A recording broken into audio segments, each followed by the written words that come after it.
starting in 3, 2, 1, go. Alright, so this is my run of max keys. Oh, by the way, is audio good? Is audio too loud or too quiet? Actually forgot to check audio beforehand. Should be good. Fine, good, okay. So yeah, so this is Ocarina of Time max keys.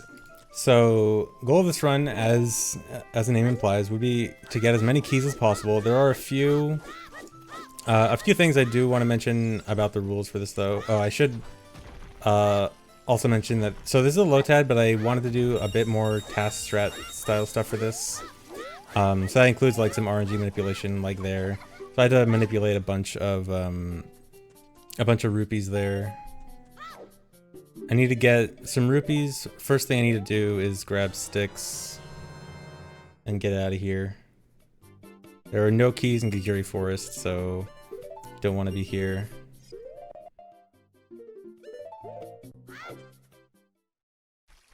And then here I can use a stick to do a west here. And then use this to talk to the guy, clip inside, and then leave Gigiri Forest really quickly. Okay, so to talk about a bit about this category and the rules and how this came to be. So first a bit on the rules. So I have an extra requirement that is no opening key doors. That might sound obvious at first because usually when you open a key open a key door, you lose a key. There are some situations where opening a key door can net you an extra key, but I decided to make this run more interesting to also just ban opening key doors entirely. There's a reason for that. I promise it's more interesting this way. And then one more rule is that I ban infinite key dupes because infinite key dupes, one, would take forever, and two, they kind of discourage getting other keys in that same area. So I will also not be doing any infinite key dupes. Key dupes in general are still fine as long as they are not infinite.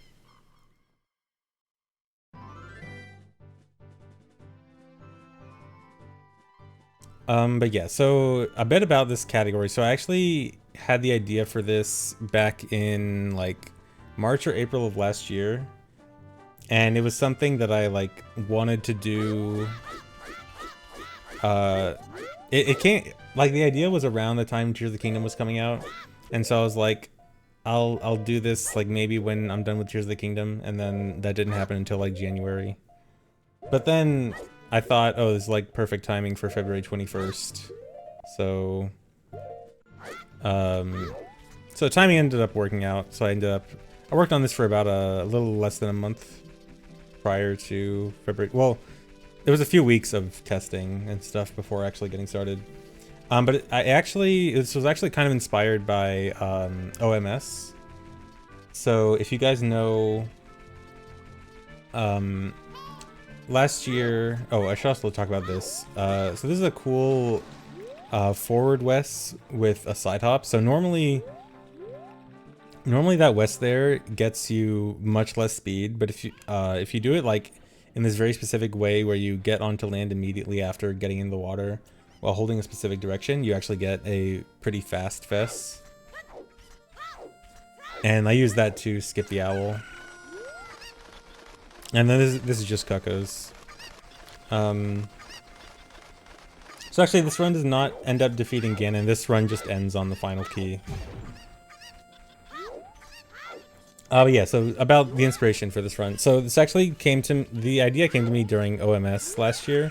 For those who don't know, OMS was this OOT competition where there would be these certain tasks that were based on like certain aspects of the game that aren't explored very much and made to be like a speedrun competition. Like, for example, one task was interacting with all of the different types of Gossip Stone, like getting all the different types of Gossip Stone interactions, or like doing all the mini games getting a high score on all the mini games on the board in Link's house, and those types of challenges. And so I was kind of thinking like, you know, maybe small keys could be something interesting to do a challenge for. And it just got me thinking about, like, you know, how many keys can you actually get? I started looking more and more into it, and it started getting more and more interesting because you have to do a lot of different and unique and interesting things to get more and more keys. Yeah, I did the stupid jump slash there. That took a while. It wasn't that bad, but it was also kind of dumb. And also, I also kind of realized that this is a bit no doors adjacent. So if you guys like no doors, I mean, this is essentially no key doors. So no doors fans will like this. We just asked you for the Coco segment next time. I probably should have. Yeah. But yeah, time to go into the first dungeon. The first place that has keys. But first, I'm gonna do a clip here. So I'm gonna get into a position, and I want to kill this Skulltula in just the right place so that its corpse pushes me out of bounds here. Like that. I fall down, fall into invisible water. This is, so there's like shallow water all around bottom of the well, and that shallow water extends downwards infinitely. I can swim in that water, fall into this room, and this has bomb chews. And then I can use bomb chews to clip through the vines, and I can continue to swim through this invisible water again, over to this room with the like. And in this room there's a shield.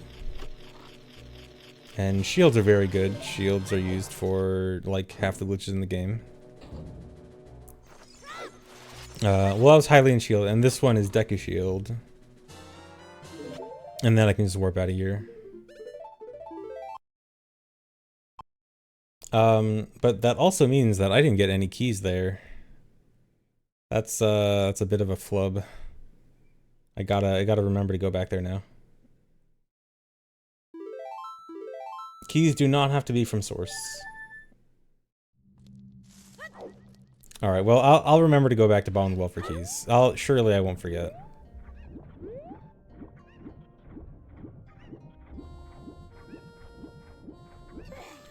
So actually, small note about the Deku Shield here. So I am going straight to adult, and I'm not going to do anything else as child. Turns out getting the... I was wondering like whether or not getting the Deku Shield was worth it, because all I need it for is just Tessing to Castle. Turns out it's barely faster to get the Deku Shield. It saves like, I don't know, 5 seconds or something. Just for these two Hesses.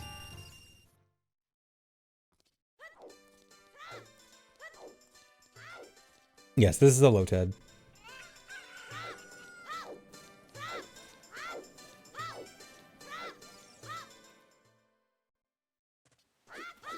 How hard would it be to do this run unassisted?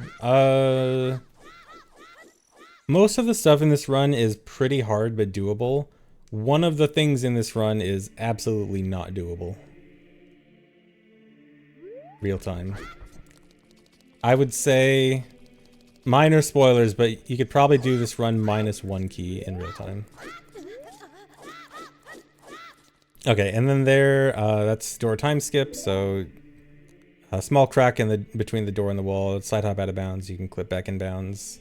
Get past the door, get to Master Sword early. And I'm gonna get all the keys as adult, because child is bad at getting keys.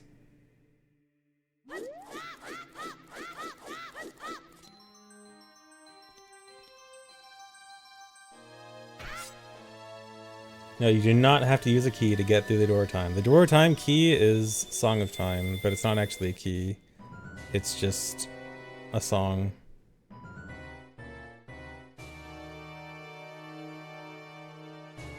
It's a metaphorical key, but we're talking about literal keys here.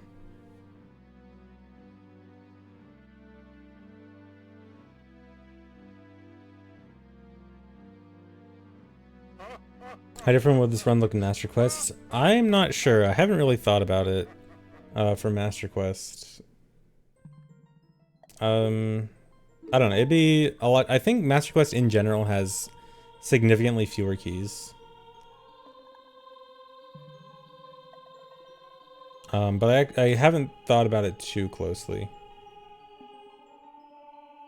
How long did it take to put this together? A few weeks of routing and testing and like route verifying and everything, and then a few more weeks for the actual run. Like, recording the actual LOTAD was probably about 3 weeks, and then like two-ish weeks beforehand to prep. Yeah, this is being played back in GZ. You are watching, this is a video recording of a GZ playback of the macro. How many keys are not able to be grabbed? That is a good question that I can't just spoil you on. You have to find out while watching the run. Don't desync. I sure hope my pre-recorded video doesn't desync.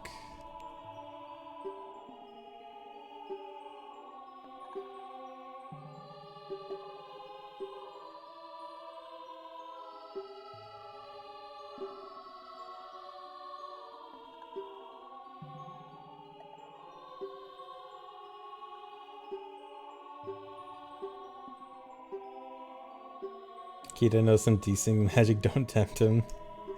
I sure hope. And after some of the desyncs I had during this, I would not like to tempt getting another desync.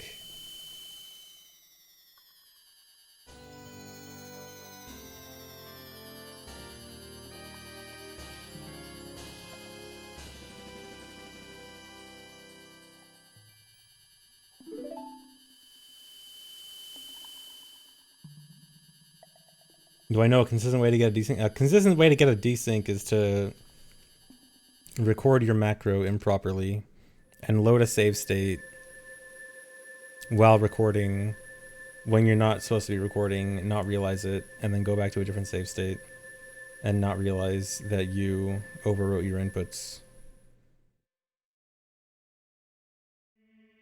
That's an easy way to cause a desync. 12 minutes worth of keys. Yeah, I'm a little bit short on keys right now. You know, I'm a little bit slow, but you know, it'll happen. I'll get keys. Let me cook.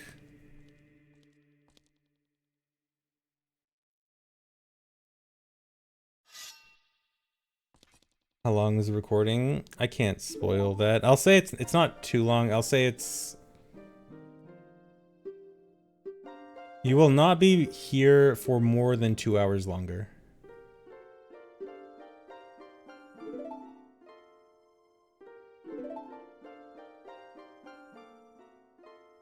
All I did in Child 1 was grab Choose and Highland Shield, and then one adult. It was basically, or Choose, Bottle, and Shield. It was basically your very average child section. And I will admit, the beginning of the adult section is also fairly average. Spoilers, but beginning of adult is basically standard adult RBA starting. If you don't know what that is, you'll probably still find it interesting. If you do know what that is, come back in 20 minutes.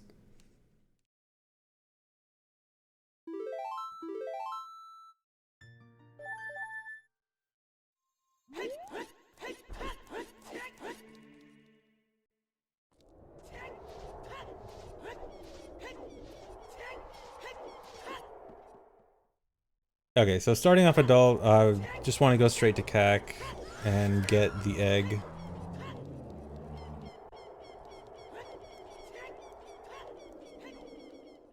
Oh yeah, also, I should mention, so when you start, when you become adult first time, you always get bombs auto-equipped on a C button. That is pretty important in this run because, well, I'll get into why that's really important later on. But it's usually made use of, but it's like especially important in this run. So I want to grab bugs here. I got to do some RBA soon. Bugs are gonna help with that a lot. And so this is one cool thing about doing more task-like strats is I can do chew/hesses. I mean, technically they're doable in real time. They're just pretty hard. But I abuse chew/hesses a lot in this run. Yeah, water is supposed to have 6 keys. Don't worry about it. That's just a mistake. But it's not going to matter anyway.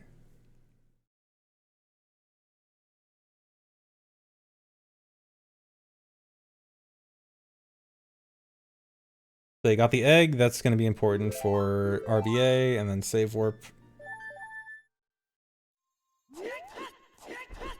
Oh yeah, so the version, so this is on just regular VC 1.2. There is something that is potentially relevant to version exclusive stuff that I will talk about later, but it's, for the purposes of this run essentially doesn't really matter about version, but there's a certain technicality I will need to talk about later. But yeah, so I want to go to Ganon's Castle here. I'm not going to Ganon's Castle right away, but going here makes it nighttime. I just want to go here to speed up hatching the egg.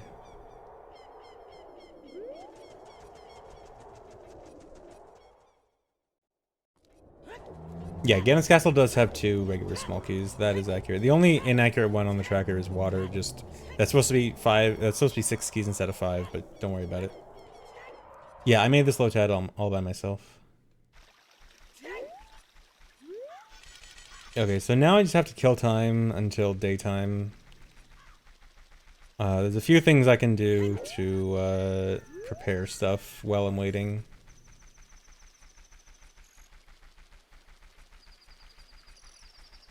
So there are these trees over here, and slash is for good luck. If you bonk the tree, it has a chance of dropping a nut. That nut is important.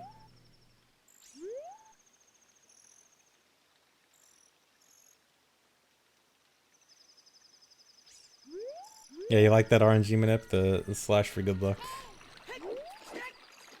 So now I need to go over here and start some RBA. First I need to kill the Poe here. So now I'm going to set up RBA. So I'm going to dump bugs here, and I'm going to try to go in the water with a bottle in my hand and press B right as I enter the water. And this is going to make it so that my B button is the last button pressed, but I can still swing the bottle by doing by holding target and shield and bottle at the same time. And that makes the bugs go over the last button I pressed, which was sword. And there, when I caught bugs with bombs on C right, I put a bottle over my bomb slot. Now I'm going to catch bugs with Poe on C right. This modifies my bomb chew count. So RBA in general, when you catch something with a bottle on D, it modifies parts of your inventory based on your C right item. So bombs on C right put bugs in bomb slot. Poe modifies bomb chew count. That's how I just got 29 chews there, now 28.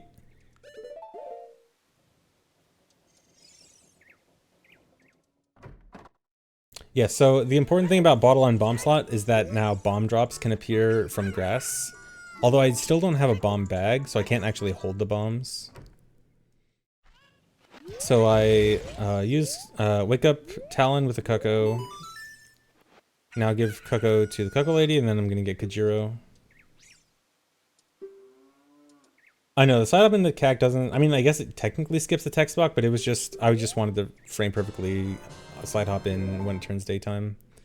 So now I'm going to RBA Kajiro. So by dropping and catching the bugs with Kajiro on C right, this is going to give me both a bomb bag and a quiver. Notably, the bomb bag is 40 bomb bag, so I can hold a lot of bombs now. And the quiver is also a 20 arrow quiver, which is lower than the normal smallest quiver of 30. So here's some RNG manip to get some bomb drops. Now that I have both a bottle on bombs and a bomb bag, I can actually hold bombs. And so this is one of the reasons why it's really important that Adult gets bombs freely equipped at the beginning of Adult.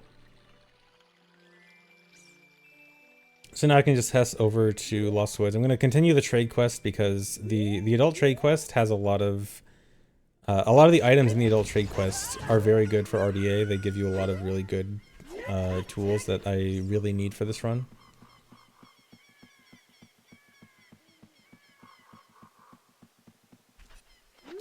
Six patches of grass and only 3 drops. Pancake, I wanted to get 5 drops from 5 pieces of grass, and I was going insane just trying to get like 2. I was initially actually going for 2, and I ended up getting 3 as a bonus, but I could not, no, I can't manipulate more than 3 from there. It would have been way too bad.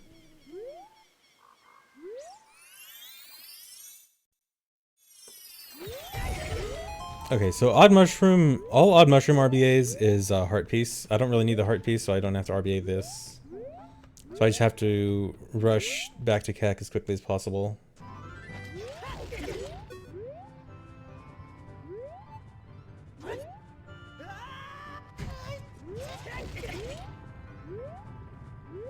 Yeah, Pancake's just a little bully, but I can handle the bullying. Pancake deserves to bully me. He can task much better. So here, I go in the bazaar here and I buy a stick and arrows. So, you might think, why was I able to buy arrows and why did I buy arrows? It seems kind of weird considering I don't have a bow. But remember how I mentioned when I RBA'd Kajiro that I got a quiver? So the quiver actually allows me to buy arrows, and it does actually hold the arrows. So I do have 10 arrows now, even though I have nothing to shoot with, but I do need those later.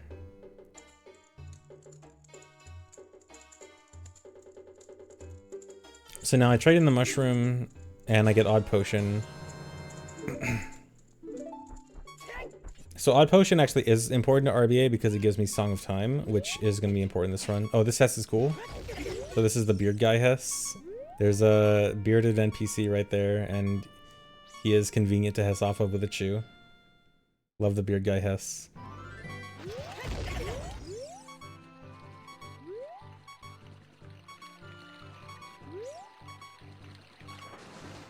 So now it's just across Hyrule Field again, back to Lost Woods.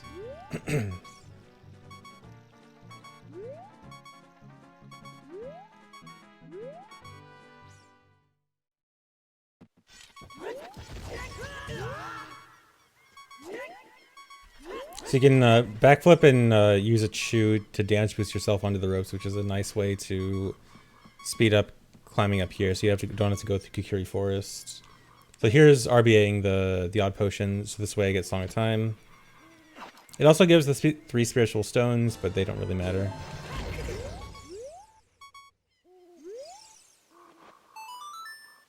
Then trade this in, and I will get Poacher Saw in return. So Poacher Saw is the really important one. So RBing Poacher Saw gives Lullaby, Nocturne, Serenade, and Prelude. Poacher Saw is basically like the important reason why I do most of the trade quests. And there's also going to be a bunch more RBA here. Also another bomb drop manipulated there. Okay, so that RBA'd the Saw, so that gave me those songs I just mentioned. Now I'm going to RBA the Poe by catching bugs with Poe and Sea Rat, so that just gives me more bomb chews. And then here I also catch a fish over my nuts. So I need the fish later, and I don't actually need the nuts. I really only picked up the nuts for an extra bottle. But I do need that fish for later. Another Hess here, and I also manipulate another bomb drop. So you can Hess around Mido. If you angle the Hess quickly enough, you can like Hess directly around him before he actually manages to block you off on that side. So I can go straight to Sacred Forest Meadow.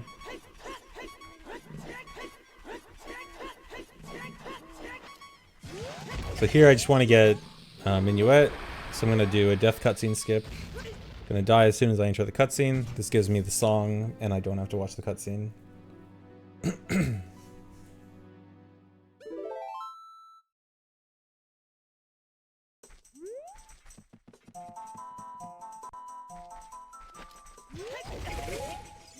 Another bomb manipulated there.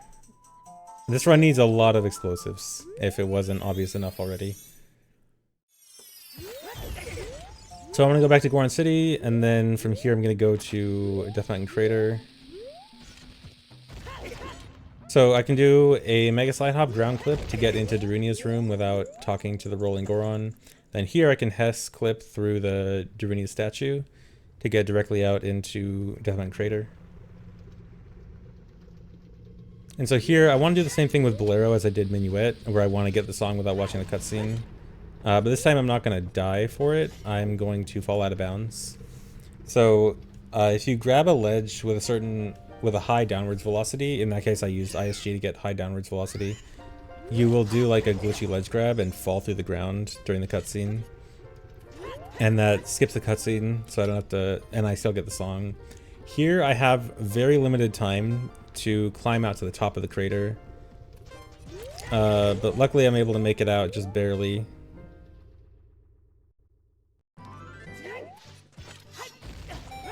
Yeah, look at me doing task strats, doing the A slide.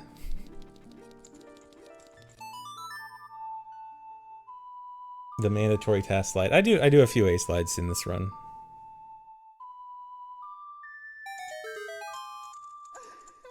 2 frames. I think I at least made it out there with like 4 frames left. It wasn't that bad. It definitely took a while to get out though. For a while I thought I was gonna have to use backflip time stop. Yeah, I thought I was gonna have to do time stop with backflip where I backflip and then press Ocarina mid backflip to stop the timer. But I managed to make it out without having to do that.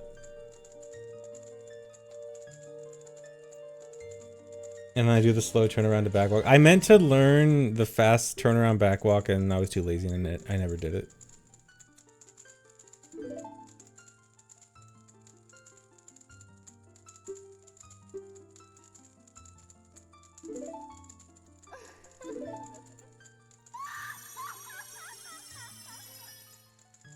Yeah, the tool is primarily to slow down time and use save states. So a lot of this run I'm playing frame by frame and save stating a lot to get everything perfect.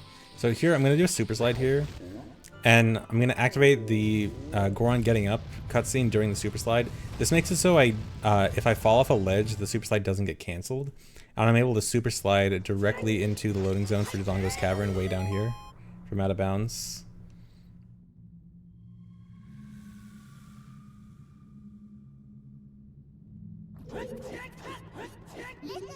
Alright, so now here in Dodongo's Cavern, I'm going to go up to the bomb chest, and that might sound a bit strange considering I already have bombs. But this is pretty important. So I got to start doing the DC head hover. So I started hover off the Beamos and then start hovering up with Chews. Pancake, don't mention how I could have done that with one less Chew. So I climb up the head here and Hess over to the bomb chest.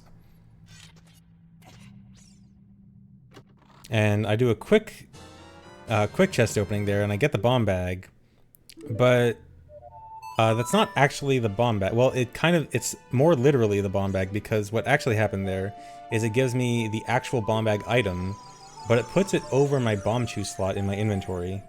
So actually, I just lost my bomb chews. I am never going to be able to equip swap, or I'm never going to be able to equip bomb chews again. And also, similarly, I am never able to equip swap bombs either because I don't have real bombs, because remember, bombs were auto-equipped, and now I have a bottle over my bomb slot. So actually, bombs and bomb chews are both permanently on my C buttons now, and I'm not able to unequip them without losing them forever. Which effectively means that I have one C button for this whole run, which is a little bit annoying. Thankfully, it doesn't really truly cause any issues. But it means that this is not quite a low pause run. There will have to be a lot of pauses this run because I effectively only have one shoe. But yeah, that bomb bag that I mentioned that goes over my bomb chew slot, that will be important for later. So now I just need to finish doing some setup. So I need to go get Furor's Wind. Furor's Wind is super important for this run.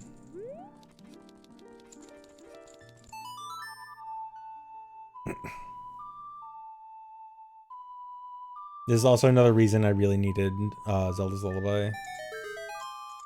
Okay, I forgot about the Fountain Super Swim. I thought it was impossible, and then I remembered it, Homer Funky did it in the task, and I only remembered after the fact, and I'm like, oh well. I wasn't gonna redo stuff for little things like that.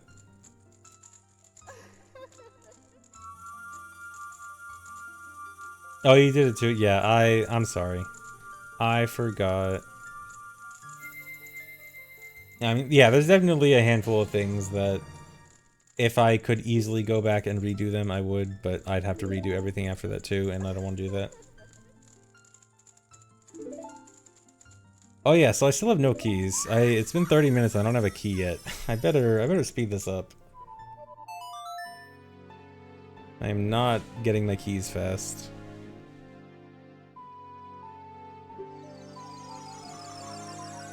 Astute viewers may notice I have no keys so far.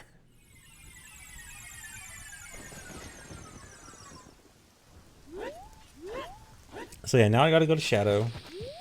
I'm gonna do a bomb push into Shadow Temple.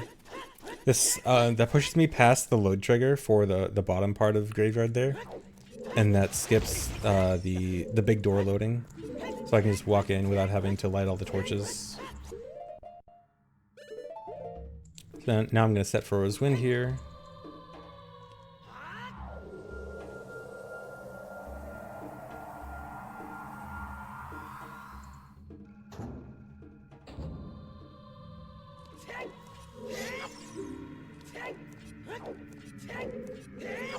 So now I just need to go to Dead Hand, grab Hover Boots.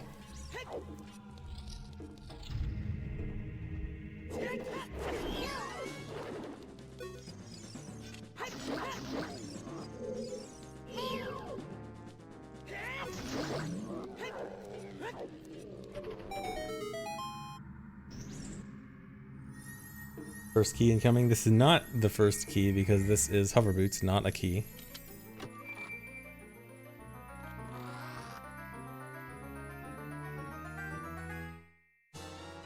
But Hover Boots are also pretty important in this run.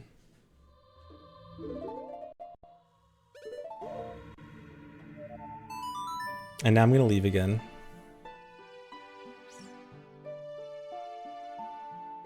Yes, Hover Boots in vanilla location.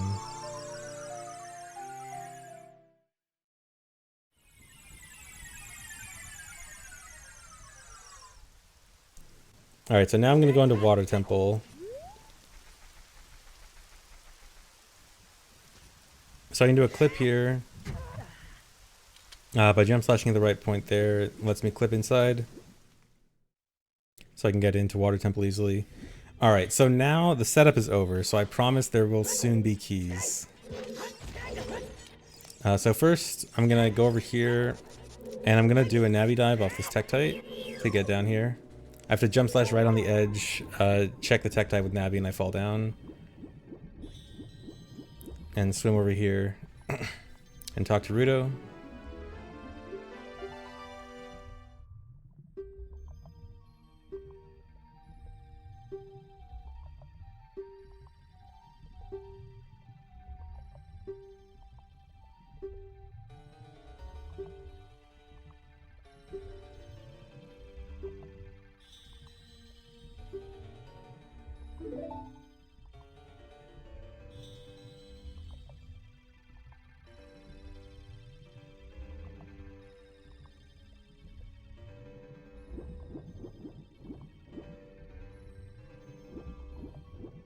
Yeah, and it looks like Link is drowning during the cutscene.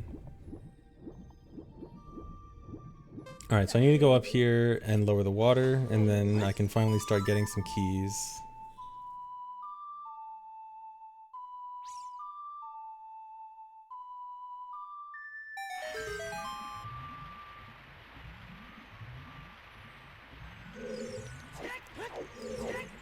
Alright, so I'm going to side hop down here to this ledge, and there's a key door behind that wall here. But first, I'm going to set up RBA here. So I'm going to drop this fish, use this bomb to set up RBA. I'm going to catch it with Bomb Bag on Sea Ray, the bomb bag I got from Dodongo's Cavern. And now I have 25 keys. And now I have 26. And now I'm going to drop this fish, and I'm going to get 31 keys. So now I have a lot. And I'm also RBAing the Poe here again for more chews. I catch the fish here. This also gives me more chews, but I actually realized later I didn't need to catch the fish. Minor in optimization there, but not a big deal. And so now I light the torches here. Go in here and then kill the shell blades for another key. Okay, so there's a bit to talk about with that RBA stuff. So the reason I went from 26 to 31, so it's this thing called half milk RBA, which is really interesting. So the the in-game value of milk is item number 26. And normally when the game sees that you are drinking item number 26, it says, oh, you need to, you know, milk has 2 drinks, it needs to be changed to half milk, which is item value 31. So if the item that you're RBAing has a value that it's pointing to of 26, then it will instead go to 31 instead of just emptying it. And so that's why I had to get to 26 keys, and then dropping it, that gets to 31. So you may know, some people may know that it's possible to get 37 keys in Water Temple, and this is done by first RBing up to 28 or 29 keys, and then opening key doors to get down to 26. Because I have this extra requirement of no opening key doors, this means I have to add a key to go from 25 to 26, rather than subtract keys by opening key doors. So this does mean that in total, I will have 1 less key for Water Temple compared to what's actually possible. Spoilers, it'll be 36 keys instead of 37. But there is a good reason for that. Not opening key doors is quite a bit more interesting. I should go over this part. Okay, so this part's important. So in this room here, the normal easy way to get past that gate is by doing a weird shot, but I don't have a bow right now. So I have to do a bomb push past a load trigger there. So I didn't let the previous room load when I did that super slide. So I could get to the ledge there, and I can do a ledge clip that'll damage boost me into the water in this room. And so now I can swim to the top of this room. Then I just have to wait to float up.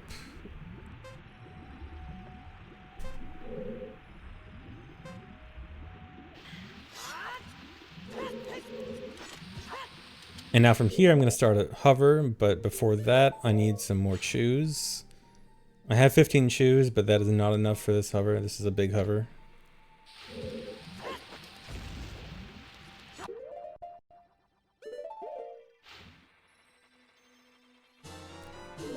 And I'm actually going to keep Bottle on B and keep ISG while doing this hover.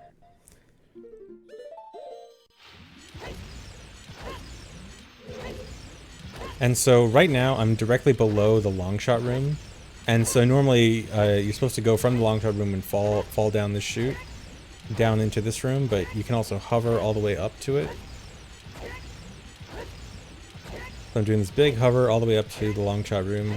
So some of you may remember Tricks of the Murder this using a hookshot jump, but I actually never got hookshot this run. I intentionally skipped hookshot because I know I was going to get long shot quickly, and so I can just go directly to long shot. And then after that hover exhausted all my chews, so I do a quick RBA there. And I also need to recatch the bugs here, and I'm going to catch them over my bomb bag. So the bomb bag item is no longer important, so I just use that as an extra bottle now. Open the chest, and I get my long shot.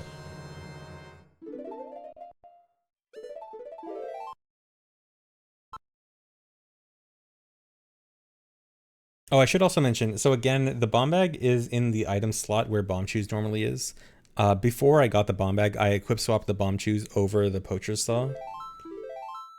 And so that's how I still have the bomb chews equipped. So now I have 34 keys. I'm gonna do a weird shot here. So this room right here actually has some extra hookshot collision on the side of the wall that you can't see. It's likely left over from like some beta stuff where maybe they had more hookshot collision on these walls, but took out the hookshot targets, but never actually took out the collision. So that's how I'm able to hookshot those.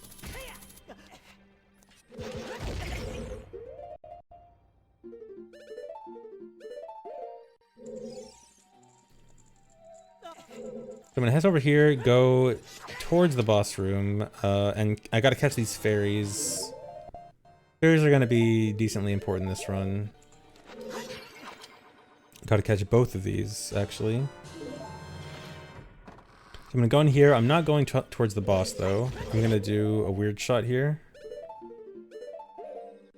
And a weird shot down here. So I have a double screen view here where the main screen shows collision view so you can see what's going on out of bounds.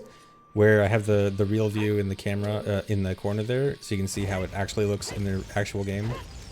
So I just weird shotted down to the hookshot target directly below, which is in front of the room that leads to the boss key room, the room that has the boss key chest. So now I'm climbing up the central room, hookshotting this target. So this is the highest floor of the central tower. And now I'm going to start a big hover here. So I want to hover out of bounds, and there's a particular part of the ceiling I can hover out of bounds from. So I've got to start a big hover here. So this clip here is very precise. You have to be at just the right position where all these corners meet to clip out of bounds. And then I can side hop here, and this lets me like walk on this invisible seam out of bounds here. I can do some side flip hovers, and I'm gonna slide hop, and I'm actually gonna land on an out of bounds spike. So there's like this random, for some reason, this random like triangular spike out of bounds that has no business being there, that just happens to be there, and is perfect for a Furor's Wind Void Warp. So I fall while using Furor's Wind, and I use Furor's Wind right as I void out. Furor's Wind, if you remember, was set back at Shadow Temple.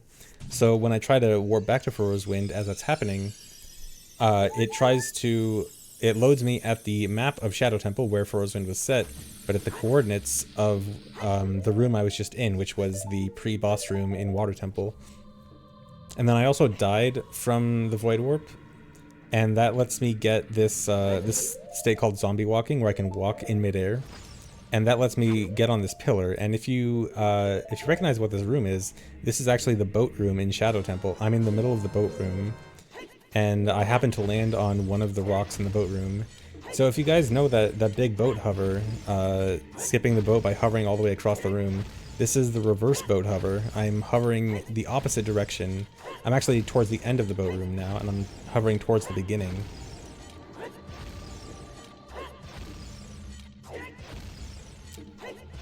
And I should also mention, so I mentioned that the room that's loaded currently is the same room number as the pre-boss room in Water Temple. That room in Shadow Temple is the room with 2 redeads and some spikes and a silver key puzzle.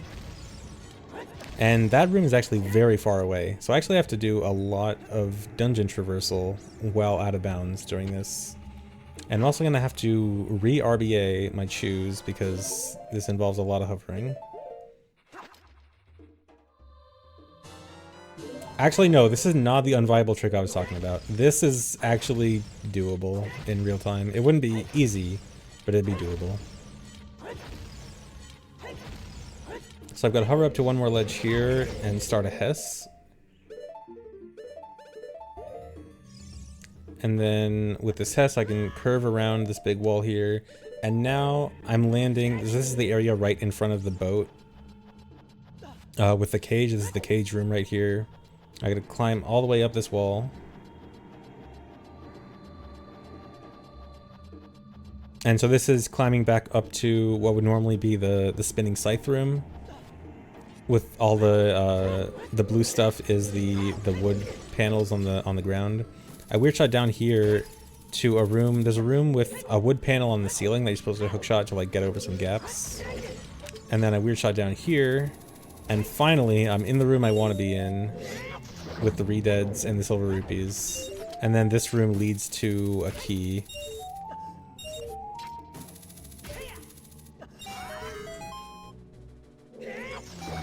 Okay, so I'm killing the redeads here. So you probably think killing the redeads is not necessary here, so why did I do that? There is a reason why I did that, but also I also kind of messed up, but there's a good reason for it. So I will explain that later on. Keep that in the back of your mind. Be an astute viewer and remember that. But yes, there is a key. There's my first non-water key. There's my first shadow key. Also, something important to note. When doing a Furor's Wind Void Warp, it does not dispel Furor's Wind. So even though I warp back to Shadow Temple with Furor's Wind is still set in Shadow, and I don't have to reset it. And that's important.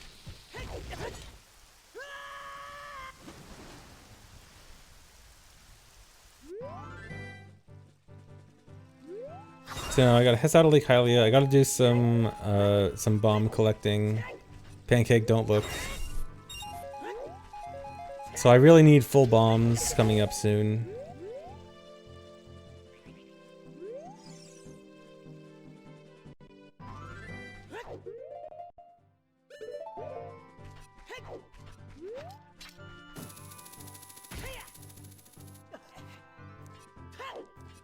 So now I'm gonna head over to Gerudo area. So I just can Hess over there.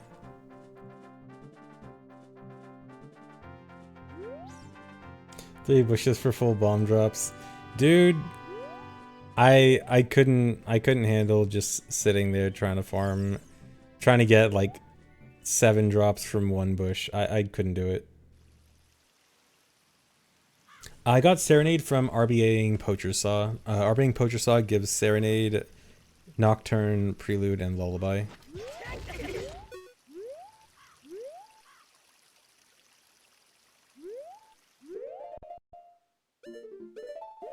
Alright, so I just have to Hess directly over Gerudo Valley. Go to Gerudo Fortress. Gerudo Fortress has 2 areas with keys in them. The fortress itself and Gerudo Training Grounds both have keys. Well, I will go try to hoard.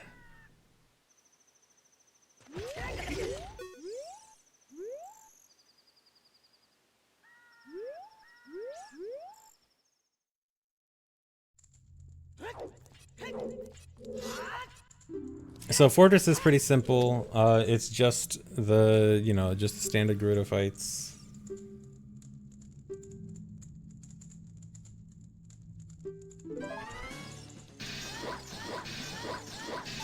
Yeah, hideout keys are nice and easy to hoard. All I have to do is just not save the carpenters, just leave them in jail.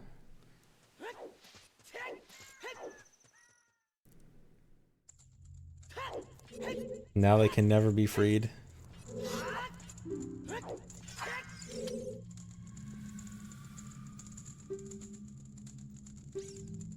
But hey, you know what? There's a good thing about this, which is I don't have to talk to the carpenters afterwards. They talk for so long. You know what? They deserve it because they talk for so long. Like, it's just not worth saving them. They cost so much time in any speedrun that they have to be done in. They deserve it. They're being locked up for wasting time in a speedrun, which is the worst offense imaginable.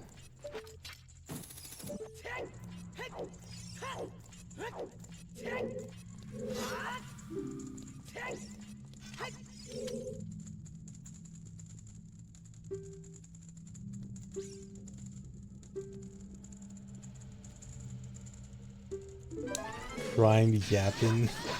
Exactly.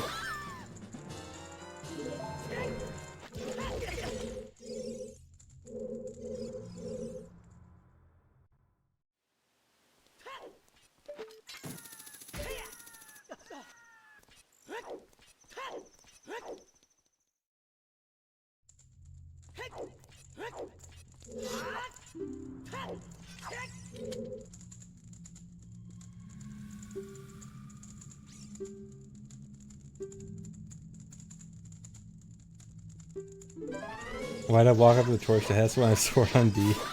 Good point. I probably should have just slash Hess. Alright, so there's all the keys. So now I need to go into Gerudo Training Grounds. So I just gotta clip into the door by doing a side op on top of the jail, and that lets me get in without paying the fee. So Gerudo Training Grounds has 9 keys in here, so there's a lot to get. So I'm gonna weird shot to pass this gate, pass that key door, and hook shot up here to get 1 key. And then weird shot again here. From here I can weird shot down to the ice arrow chest. So I mentioned earlier how I RBA'd a quiver and how I bought arrows from that shop. And now that I have ice arrows, I can actually use all those things as a makeshift bow. So I don't have the bow right now, but I can use ice arrows as my bow now because I have a functioning bow and arrows to shoot.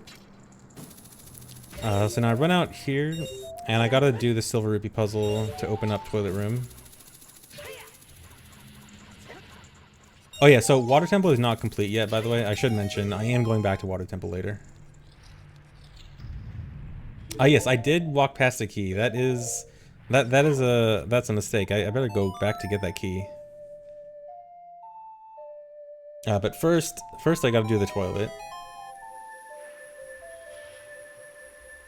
So toilet room, normally you're supposed to do this with iron boots, but instead I'm going to do an ocarina dive to the bottom and super swim off the shell blade to help grab some silver rupees.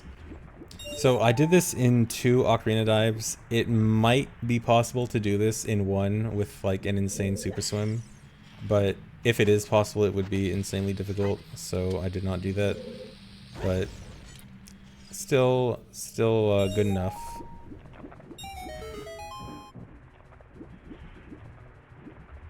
Is that a challenge? Yes, Pancake. Do it.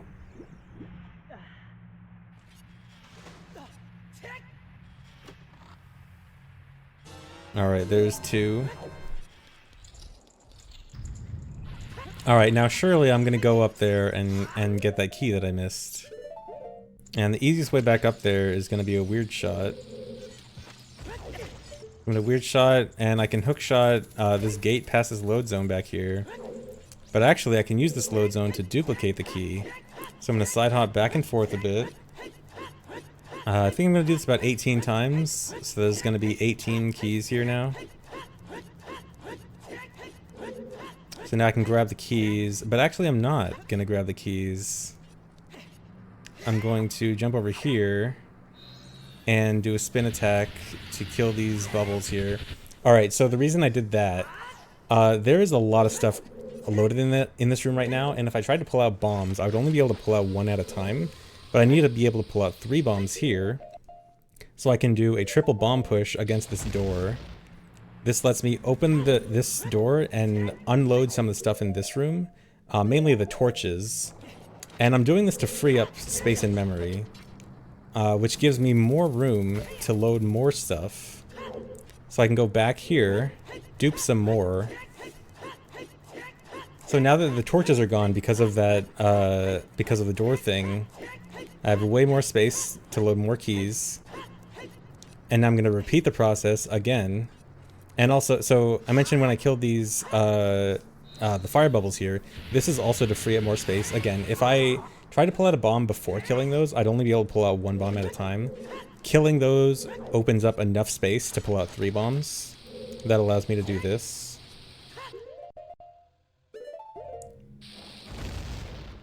So I can repeat it again. This unloads the torches, frees up more space.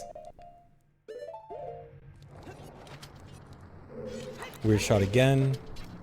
And I'm going to repeat this a few more times. Although it's actually going to get a little bit different. The more stuff I get, the more complicated some things become. I'm not sure if this plays back on N64, but I think it actually would. I should test it, but I'm pretty sure it should actually work.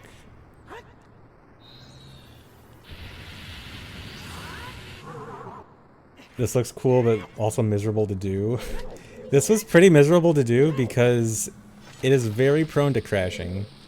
So, when tasking this, when recording a macro of this, and having it crash all the time, it was not the greatest.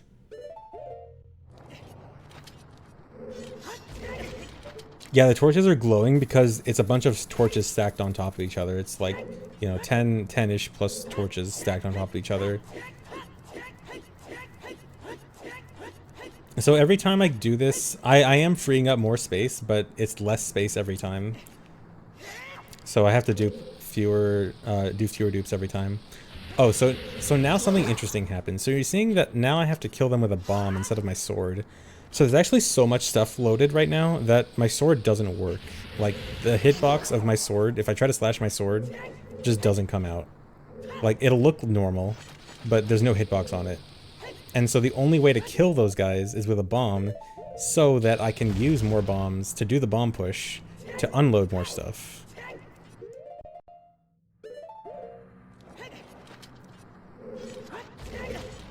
So now another weird shot. Load a few more.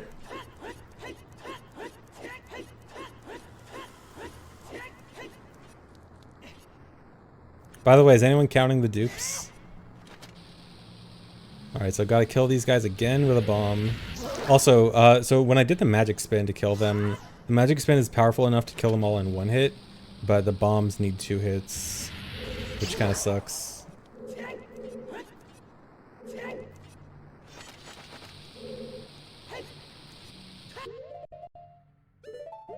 So another triple bomb push.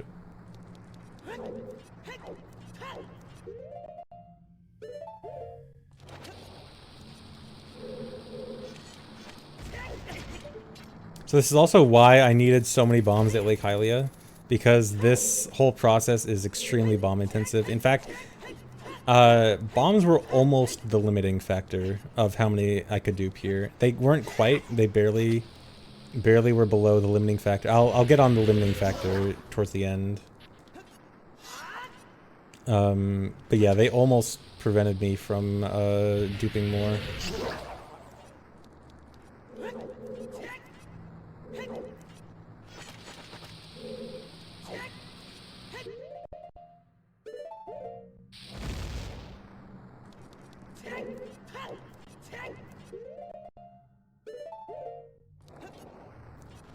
Okay, so so if you saw that lag spike there, that was not the stream dropping frames or anything. That was the game actually lagging. So there's actually, so one of the things that does not get despawned when I do this dupe, or when I do the triple bomb push from the door, is the fire circle. And when I tried to do that weird shot there, there's so many fire circles there that it lagged the game, freezing the screen, and I couldn't weird shot. Well, theoretically I could weird shot while the screen was frozen, but it would have been very hard. So I had to do a weird shot where I was facing a different angle, but actually went backwards a bit with the weird shot, because I can't weird shot directly up against the wall. It has to be a bit farther back from it. Same thing is going to happen here again, where the screen's going to freeze and I weird shot in a different direction so that I can avoid looking at the flame circle. And then a few more dupes. Is this? I think this might be the last one. Okay, yeah, and now I start to grab the keys. Okay, so I want to go over the limiting factors for this. So there's 2 limiting factors why I had to stop the key dupes here. One is that if I tried to do the triple bomb push at the door again, I could not get it to not crash. Every time I tried it, doing all variations that I could, the game would always crash right as I do the triple bomb push into the door because of the screen freezing. And so I was unable to do that. However, hypothetically, if I was able to get past that, I still would not be able to dupe anymore, because if I got to the point where I could do the weird shot back up, my shield wouldn't work. So I mentioned earlier how there was so much stuff loaded that my sword wouldn't work. The same applies to my shield, and the triple bomb pushes to open the door to do the entrance point glitch that despawns some stuff. It allows my shield and sword to start working again up to a certain point, but past this point, if I were to keep trying it, even after the entrance point glitch to despawn some stuff, my shield would still not work again, meaning that I could not weird shot, meaning that I could not get back up here. And so this is the max number of keys I could do. And I know some people mentioned GameCube. Because of these factors, GameCube, I'm pretty sure, should not actually be able to load anymore. At least from light testing that I did, it seems like GameCube could not actually get any more. So yeah, now just time to collect all the keys. Gamba, is anyone gambaing how many keys this might be?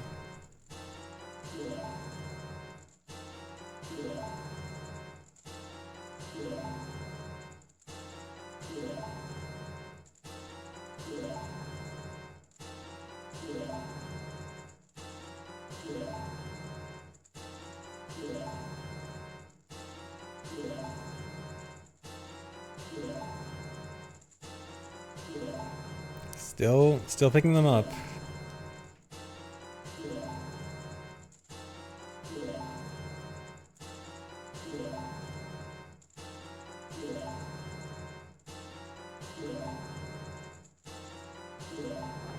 Alright, 63 keys. And then, so that's 60 duped keys, as I have already picked up 3 regular keys. The 2 keys I got before that, plus the 1 regular. So 60 dupes. 60 duped GTG keys.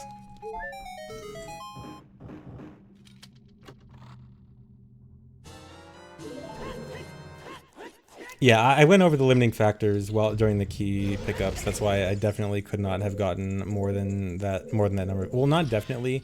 I tried as hard as I could to get more keys, but that was as more as I could get. But yeah, I still have keys to get in GTG. There's still plenty of keys left. So it's not over yet. GTG, still plenty left in GTG.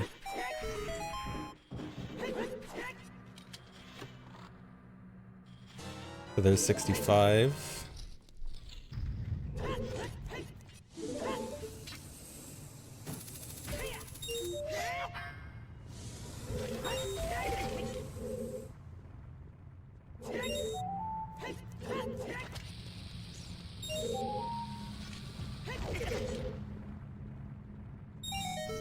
So this room doesn't have a key, I just need to collect the silver rupees to get to the next room.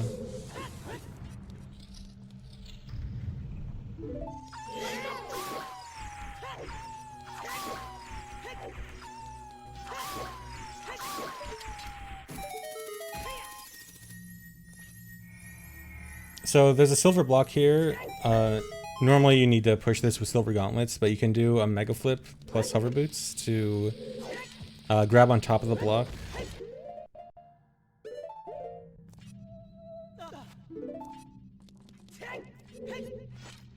So you can skip that, and then there's 1 key here. This room has 4 chests, but only one of them is a key. This one right here. I can just ignore the likes. There's key 66.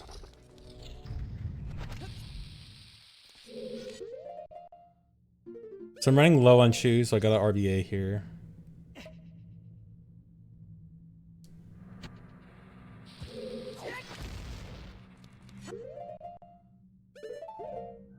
How many times did like grab me? Actually, not many. That room was surprisingly simple. Oh yeah, and I also catch a bottle over ice arrows there. So that just puts a bottle over my bow slot. That's just to make sure, that's just to make it so that I can pick up arrows. With nothing in the bow slot, arrows will never spawn from like grass or anything. And that way arrows can spawn.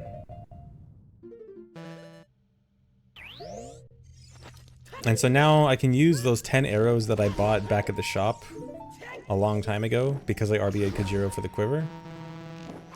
So I can use the ice arrows here, shoot the statue, and grab key 67 in GTG.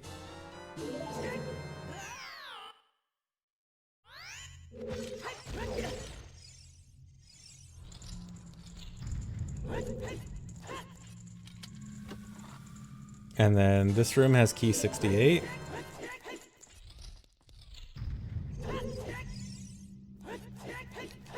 Then I gotta go to this room.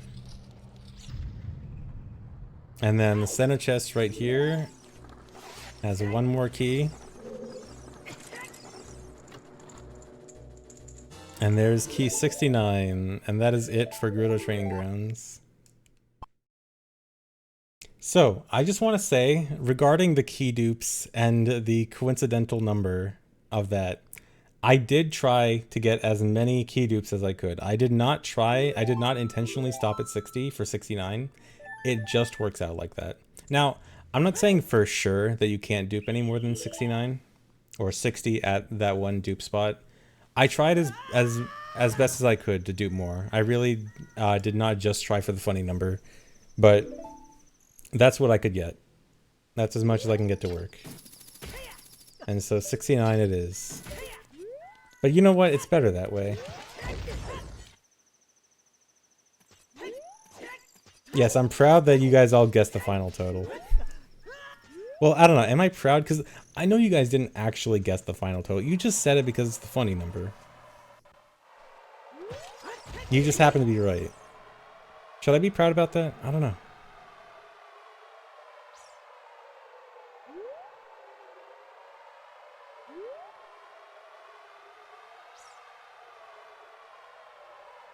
But yeah, so anyway, now it's time to go to Spirit Temple. So I just gotta head across the wasteland.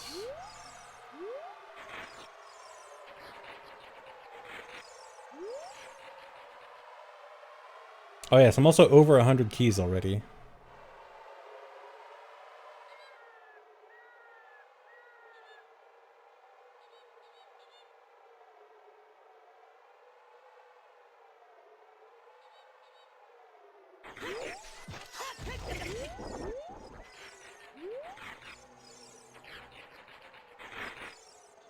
If you try to do this in MM, I'm not sure if MM... Oh, actually, no. MM has... You can infinite key dupe every key in MM. Any chest in MM, you can infinite key dupe with... Or infinite dupe with Song of... or not Song of Time, Time Stop. So it would be very uninteresting in MM.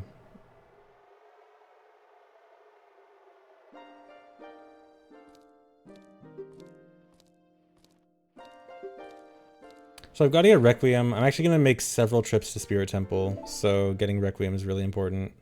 Oh, I also should mention, so at the beginning of the run, I did Forest Escape through the front to get Ocarina, rather than Lost Woods Escape that would skip Ocarina. Because this run actually plays a lot of songs. You've already seen quite a bit of songs already, but I still have many songs to play. So... yeah, I definitely prefer Ocarina rather than doing Ocarina items all the time.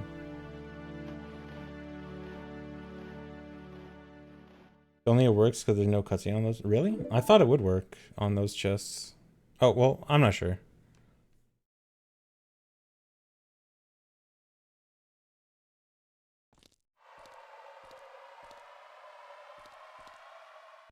Oh, actually, yeah, you're right, It wouldn't work. Never mind, I'm stupid. Okay, maybe not then. Well, in that case, that probably makes it even less interesting for MM, because I don't think there's any other ways to dupe keys in MM. So I gotta kill these Armos to get some bombs, and I also Hess off the Armos explosion to clip through the wall here.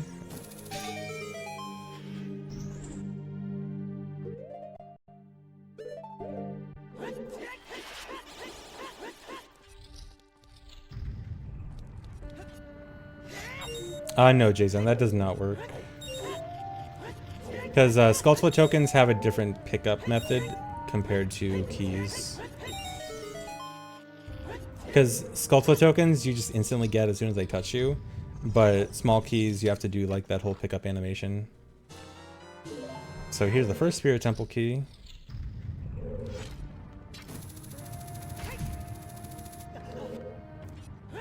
And I want to go directly back to the entrance, and the fastest way to do that is just to void out here.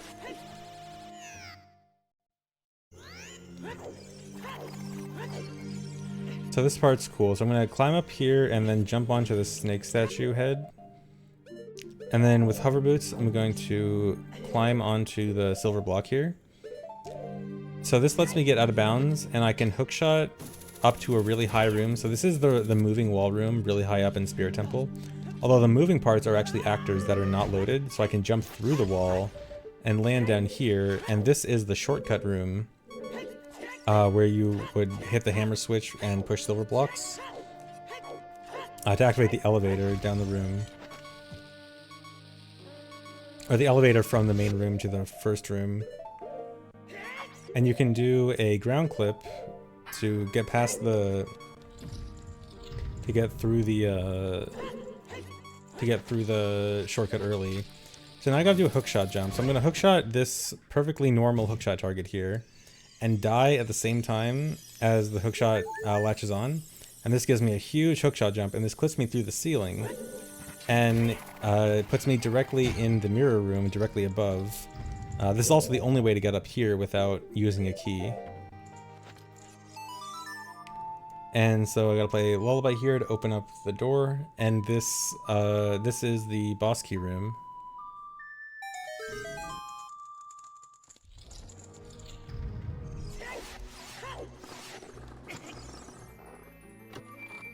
So this is also one of the reasons why I wanted to include boss keys in this, because I initially wasn't sure if I was going to include boss keys, but A handful of the boss keys actually included some pretty interesting strats, so I decided to keep them in, like this one. So now I've got to get down to down to the main room, and the only way to do that from here is with a weird shot. So I'm gonna weird shot off these pots and hookshot another perfectly normal hookshot target down here. This will get me back down to the main room. Now I can get over to this hand and play Lullaby for another key door, or another key.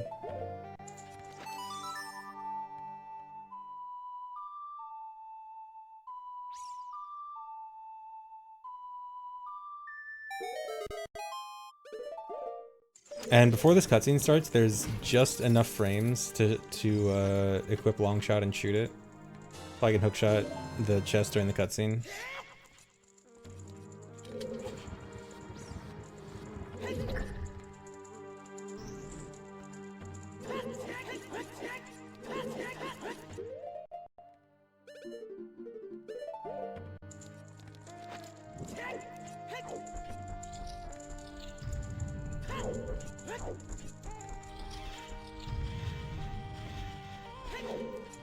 So I need to use the Deku Stick to bring fire up here to light the torches, and lighting these torches activates this key chest. So here I have to take damage from the Beamos and kill it and have it drop a fairy, because otherwise I would die from this next Void Warp coming up. So I get this key here, and I can jump slash to clip out of this wall. I'm going to jump out of bounds, and I'm going to land on this crawl space way at the bottom. This is the first crawl space to the left at the very start of Spirit Temple. And crawl spaces are really good for setting up Void Warps, so I can pull out Furrow's Wind, use Furrow's Wind right as I void out. And again, Furrow's Wind is still set in Shadow, so it's going to load me at Shadow Temple, but in the room number and coordinates of where I was at Spirit Temple. That put me right in front of where Dead Hand's room would be. And I can weird shot to the first hookshot target of the dungeon. And then I can Hess down. So that was where the Truth Spinner would be. This is down that long corridor at the start. And then weird shot here. And then this is the room that's actually loaded. This hallway room with the Skulltulas and stuff. Gonna do another Hess here.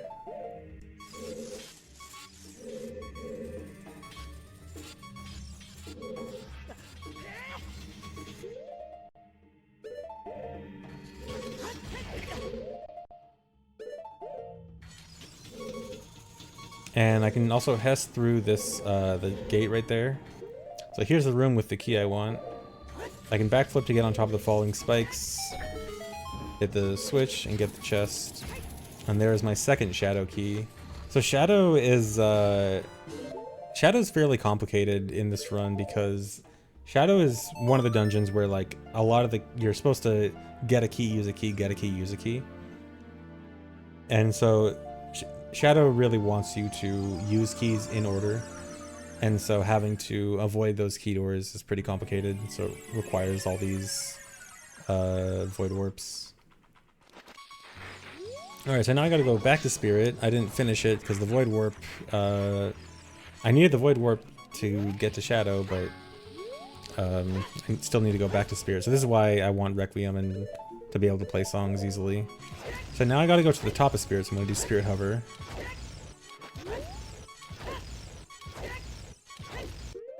Oh, was it key 113 at 1 hour 13 minutes? Nice. So I long chop up to the Silver Gauntlets chest, Hess over here, and this takes me over to the Mirror Shield chest.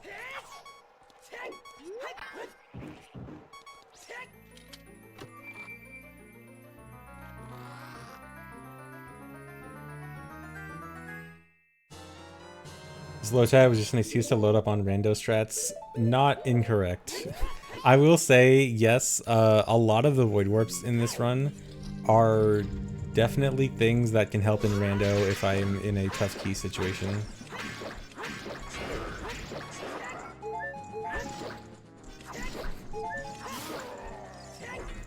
In fact, it's good that you bring that up now because this thing that I'm about to do may look familiar to viewers who watched a somewhat recent OOTMM rando.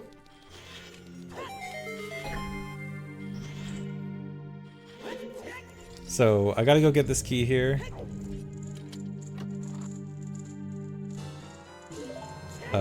Simple key here. And now I gotta set up for another void warp. I'm gonna do entrance point glitch here. All I need to do here though is just roll forward. I just need to set my entrance a little bit farther forward than normal. Now I'm gonna clip out of bounds and slide hop down. So this is the first room, the side with the BMOS. So this is the entrance room right here. I'm gonna Hess clip out again and go to that same crawl space and use the crawl space for a void warp. And I'm going to use Furrow's Wind. It's going to load me at Shadow at the room and coordinates of the Spirit, where I was in Spirit Temple. And so this loads me at the long corridor down in Shadow Temple. But the room that's loaded is the fan room down here. And so I can go through this fan room. And then go into this room, and the key is right over here. So I mentioned how that void warp may look similar to a different void warp I did in Rando. If you guys remember in that one OOTMM Rando I did not too long ago, I had to void warp from Spirit to, was it Forest? Or I forgot where I was actually void warping to. But it was basically the same void warp as that, except it was the adjacent room. It was the room with the key chest instead of the room in front of it. So remember, yeah, it was Fire Temple, that was right. But yeah, I remember, so that's why I was able to set up that void warp so fast, is because I already knew a void warp from the same general location from setting this up.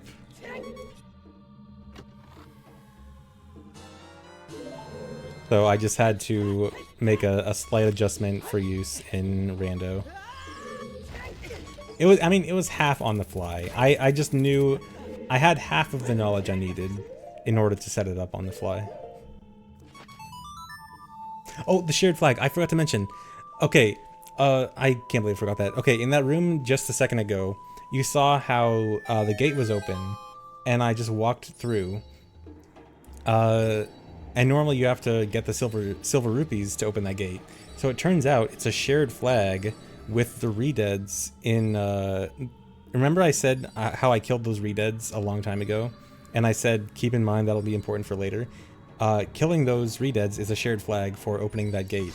It is not faster, I just wanted to show it off. However, I should mention that I actually made a mistake. I thought the shared flag was killing both of the redeads and spawning the chest. And it turns out, it's actually only killing one redead. So actually I wouldn't have needed to spawn the chest, I could have just killed one redead. Although I would have, it's specifically killing the redead and waiting for the body to despawn. So I would have had to wait a few seconds. But I actually could have avoided spawning the chest. But either way, it was really just a fun thing to show off. It's either one, not a specific one. You can kill either one of the redeads and wait for the body to decompose, and then it opens up that gate.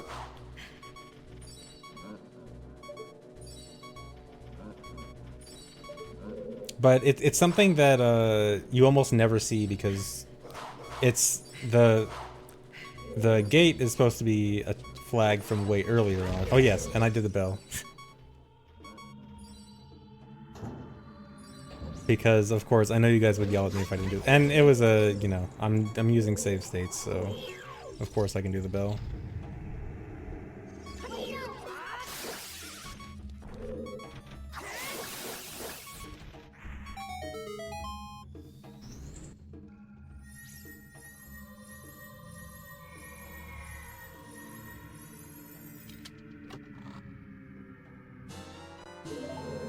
Alright, so there's 5 shadow keys, and then I still want the boss key.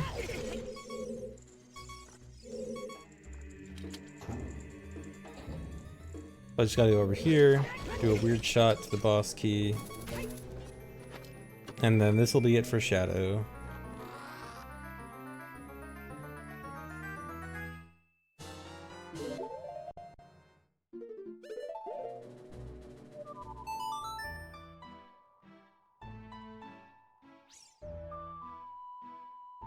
Okay, so I'm finally, now I'm going to Forest Temple.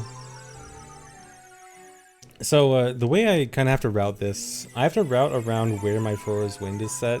So Furrow's Wind was set in Shadow Temple for like the last 45 minutes or something. So I kind of had to route around, okay, every time I use Furrow's Wind, I'm not able to use Furrow's Wind if it's not Void Warping to Shadow. And now that Shadow's finally done, I have Furrow's Wind freed up, and so now I can go do Forest Temple, which I want to use some keys for. Do you hear that in the background? Yeah, someone's like mowing the lawn in the background or something and being really loud.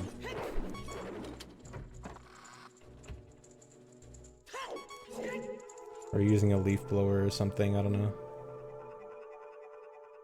But yeah, there's one Forest Temple key. That one's fairly simple.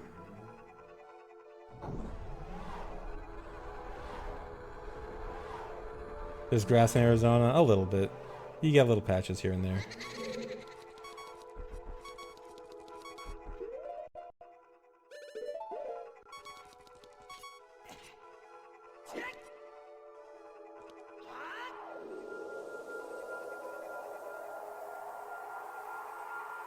So I want to set Furrow's Wind here for later, and then I'm gonna go up here into the room over with the Stalfos for the key.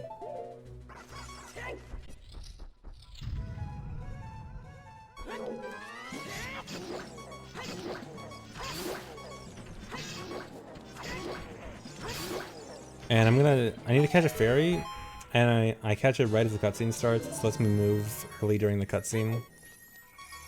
And I can open the chest as quickly as possible. Alright, so here I have to do a hookshot jump. So I'm gonna do entrance point glitch with this door from this room. I have to freeze the bubble so it doesn't attack me during this. I do a triple bomb push while opening this door with a crouch stab. And this pushes me slightly out of bounds without the door closing. And then I can hookshot the chest as soon as I die. This hookshot jumps me up to the top floor.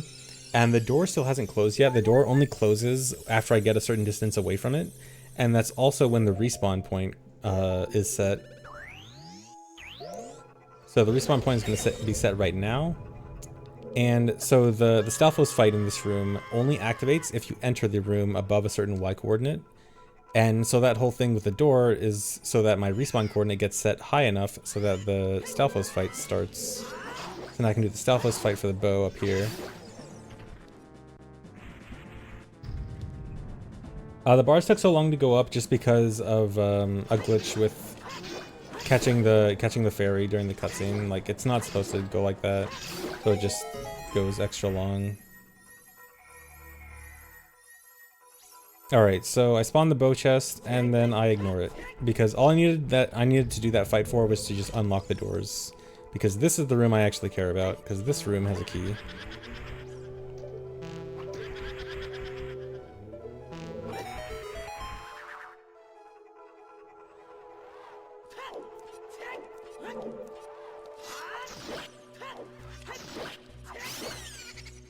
So you can one cycle the Poe if you're fast enough, and then it spawns this chest with the key.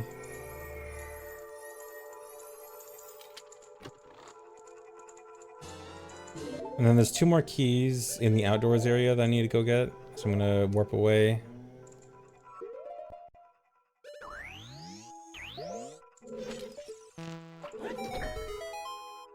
Yeah, it's some lawnmower or something outside being loud. I don't know, I can't do anything about it. Sorry, hopefully it's not too bad.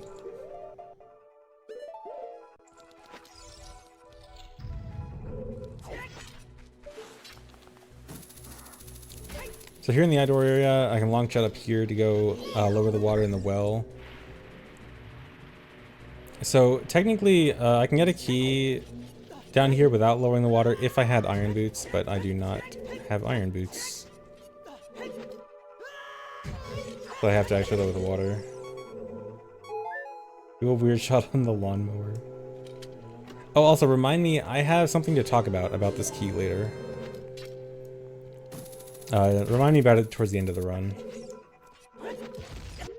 So here I can do a mega jump here by damaging right as I jump off the ledge and equipping hover boots. I get a really big jump, and I can get up here. So here, I need to do a weird shot. So the twisted hallway room that has the boss key, I can only get the boss key if the room is untwisted. So I weird shot the eye switch from all the way down here to untwist it, but there's no reason to go up because it has a key door. In fact, the twisted hallway room is actually kind of annoying because there's a key door on both sides. So how will I get to the room if both sides have a key door?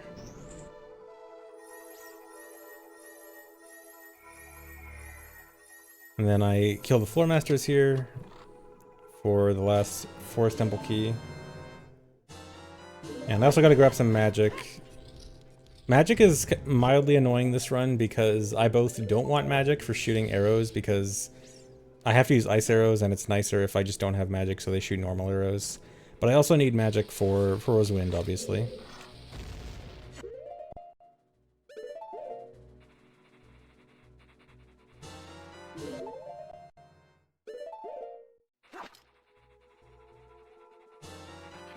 So I had to RBA choose again here. It actually kind of sucks because I was already at like a relatively high chew count. I think I had like 20 there. And I still had to RBA choose because I need a lot right here. So I'm going to start a hover here. Do one little hover off the bubble. And there's a hole in the ceiling here that I'm going to hover through.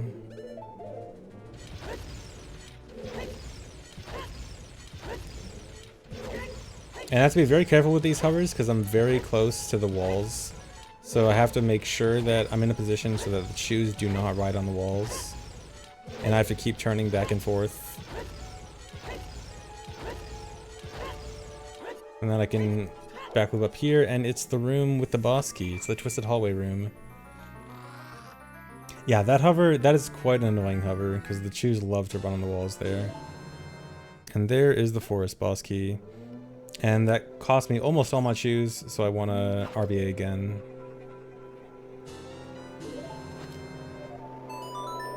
And now I'm out of here.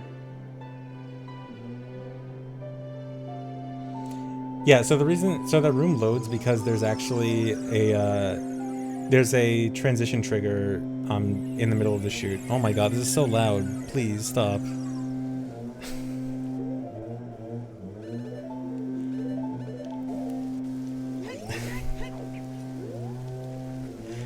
Okay, well now I'm finally going back to Water Temple. Is it that loud? How loud is it? Is it actually like hard to hear me over it?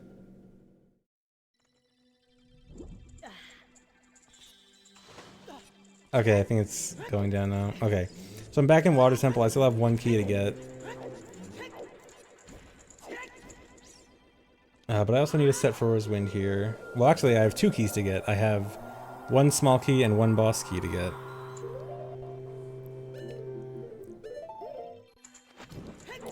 So I need to light this torch here so I can get into the center room. This is so I can get in here without using the key door. And then I clip through. I do a ledge clip through this block here, and shielding the bomb lets me clip out of bounds. And then I need a fall to hit a load trigger, and then as I go back in the water, I shield an explosion from the bomb chew to get a super swim directly to the key. And now I have 36 Water Temple keys. So yeah, so I mentioned, so this is the reason why I have the no opening key doors restriction is actually this next section here. So this is also why I'm going to end with 36 Water Temple keys and not 37. So again, I kind of brought this up earlier, but you can get 37 Water Temple keys if you just open key doors in order to get down to 26 keys from a higher number with RBA. But because I can't open key doors, I had to go up to 26 from 25. And so that is 36 Water Temple keys total this run. But the main reason I didn't want to allow opening key doors is because getting the water boss key is actually much more interesting without opening key doors, because otherwise it would have literally just been I walk to the boss key normally. But instead I have to do this. So remember that Rose Wind is set in Water Temple, which means if I do a Void Warp here, I'm going to Void Warp to Water Temple. So I need to go to the right room. First I gotta clear this room. Yeah, I had to do Spirit Hover twice this run, which is mildly annoying. But at least I could long shot the Mirror Shield chest. So I do entrance point glitch in this room to set up where I want my next Void Warp to go. So this is the room, so this room right here corresponds to the boss key room in Water Temple. And so I have to fall down here. So I took damage from the chew there while falling. So the fall right there, if I didn't take damage from the chew, I would have taken 1 heart of damage. And then I would have died from this Void Warp, which is why I used the chew to take a half heart instead. So I again clipped that crawl space, and I Void Warp with Froze Wind. And I land in Water Temple. And this is the room where I meet Ruto. This is right in front of the Shellblade key room. So now I'm hessing around here. Weird shot here. And this is leading to the room with all the Tektites and the moving water.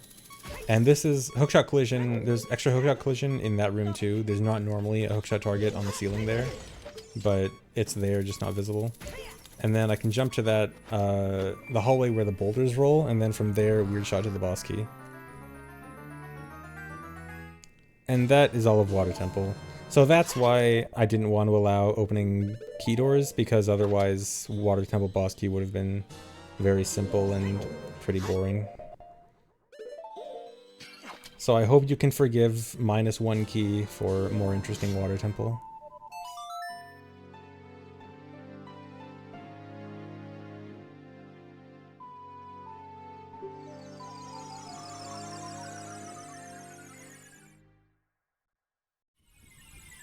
Why not RB Ice Rise for Water Boss Key? Kind of the same thing. It'd be less interesting.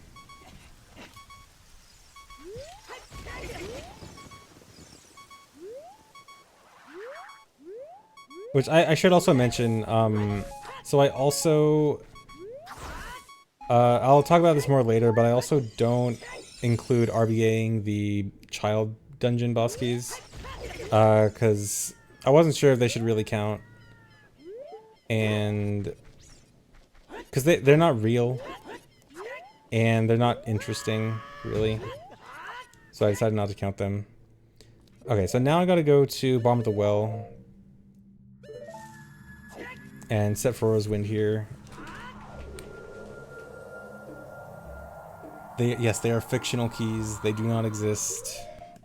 Yeah, so the only way into the main part of Bomb of the Well as adult is with a Void Warp. So of course I gotta set Froze Wind here.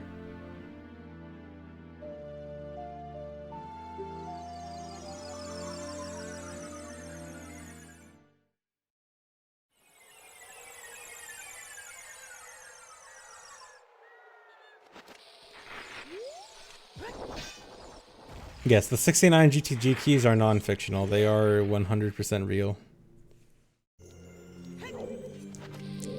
Alright, so back to Spirit Temple again. I gotta both use Spirit Temple for a Void Warp and for the last key. So first I just gotta clear this room so I can open this room. This is the room with the last key.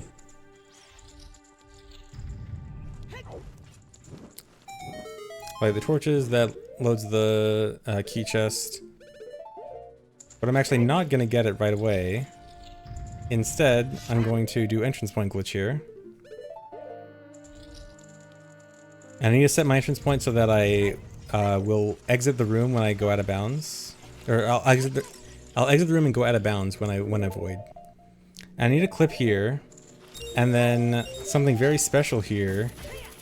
For the first time in probably any speedrun setting ever, actually getting the keys to lower the gate.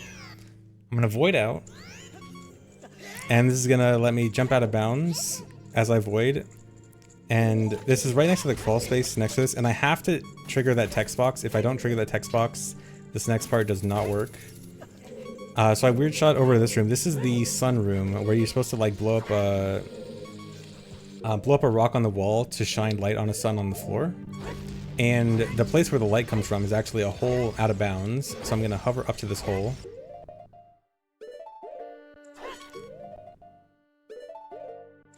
Jump out of bounds from this hole. And then I'm going to land on the crawl space right below. And I need to sit here for a few seconds to let the camera lock. And this is going to cause a glitch where I die and get revived by a fairy here. And you see the camera doesn't behave like the normal fairy revive. And the normal fairy revive camera is going to kick in as soon as I go back inbounds. So I'm going to use hover boots to go back inbounds, back in the room. And now I have this weird camera. And I have to, as quickly as possible, run to the chest, open the chest. The camera's going to kick in. It's going to allow the keys to start moving again. The keys hits me as I grab the key, and it dupes the key, and now I have 6 Spirit Temple keys. Now, so normally the way out of bounds in this room, I would use the gate, but I can't use the gate because the gate is down, so I have to do Entrance 1 glitch a second time in order to get out of bounds. And I use that out of bounds to get back to the crawl space, which I then use for another void warp. And this void warps me to Bomb of the Well. And so this is the coffin room in Bomb of the Well. So there's a key here. Okay, so I do have to talk about how I mentioned earlier how I did not allow infinite key dupes in this run. So this key in particular can be duped infinitely, but I decided not to include it for 2 reasons. One is that it would discourage getting the other keys in Bomb of the Well. So I kind of don't like the idea of infinite key dupes. But also, it would take like literally 2 hours. So, no. So, that key will not be duped. It's technically not infinite. I'll go over that later too. The cap is actually 127.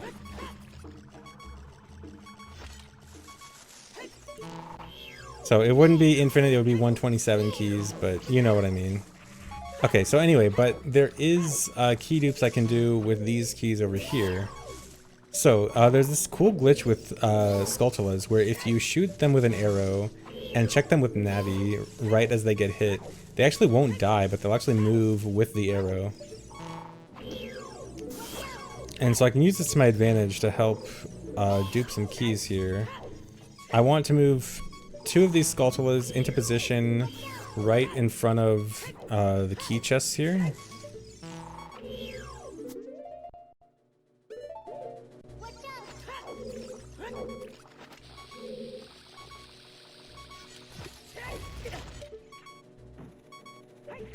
And then I'm going to weird shot.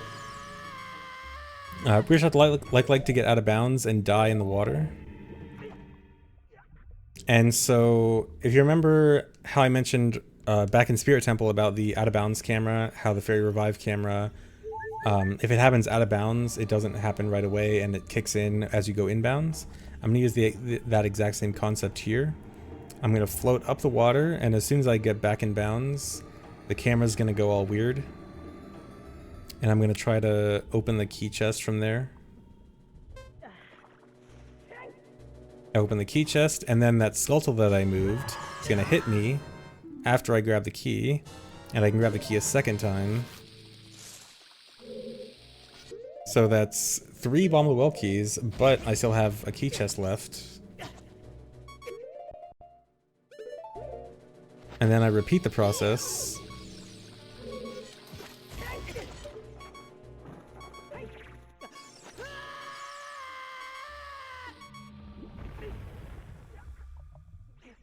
So one more time, go out of bounds, die in the water, and then I have to swim much longer this time. I have to swim like halfway around Bomb of the Well to get to the other key chest.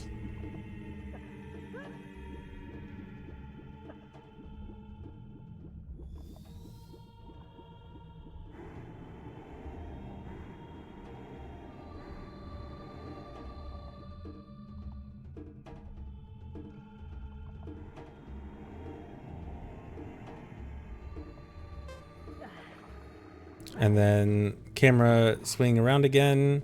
The Skulltula that I moved here hits me again, and then there is the 5th key. So 5 out of 3 Bomb of the Will keys.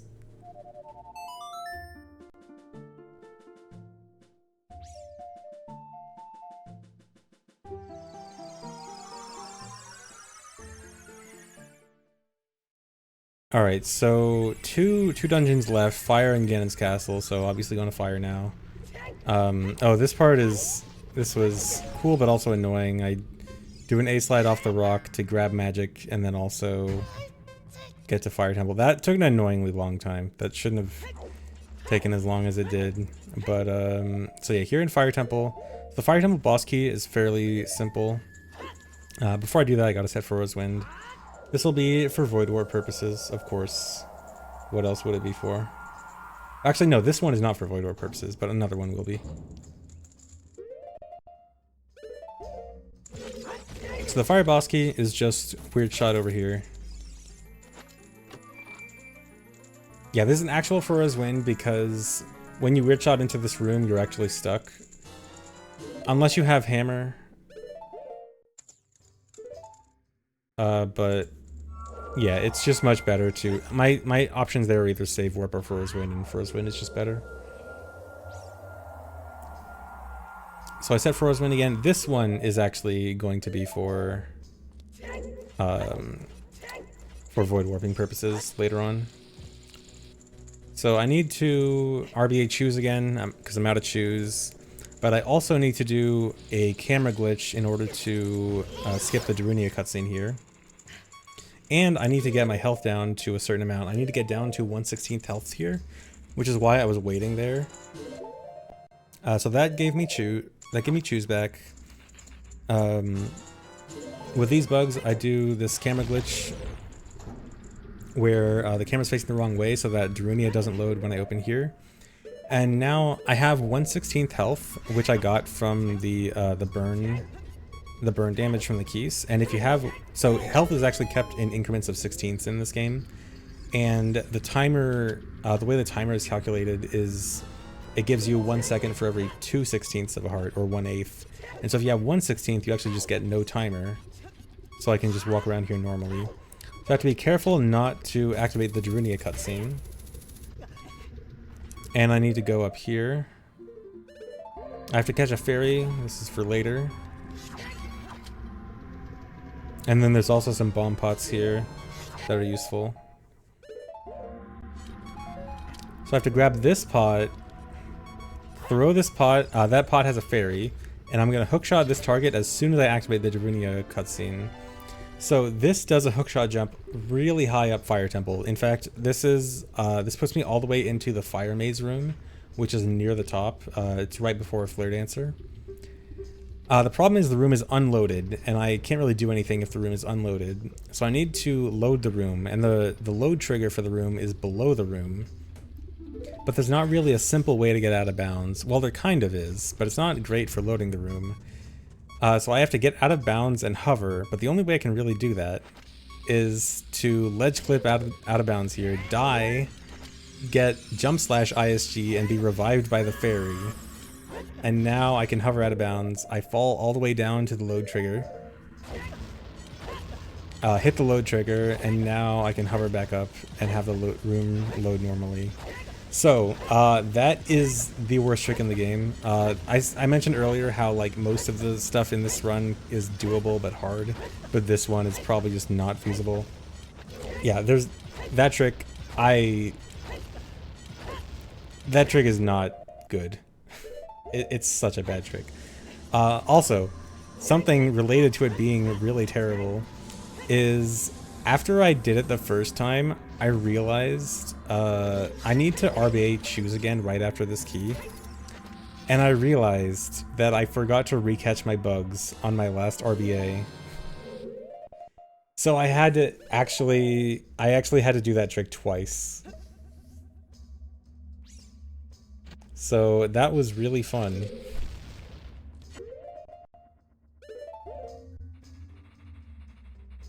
No, the hover is not unfeasible, and the hookshot jump isn't unfeasible. Both of those parts are fine. The unrealistic part is the fairy revive. Like getting the jump slash to get ISG and then getting revived by the fairy and still being within range to shield the bomb explosion. That is just awful. Like, it is so bad. And requires RNG minute. I mean, not RNG minute, but like good luck with the fairy to be in the right position. So it's just the worst thing. But yeah, so Feroz Wind is still set in Fire Temple, so I have to go back to Spirit Temple, which is basically the Void Warp Temple. All the good Void Warps are from Spirit. Spirit has just like very easily accessible Void Warps.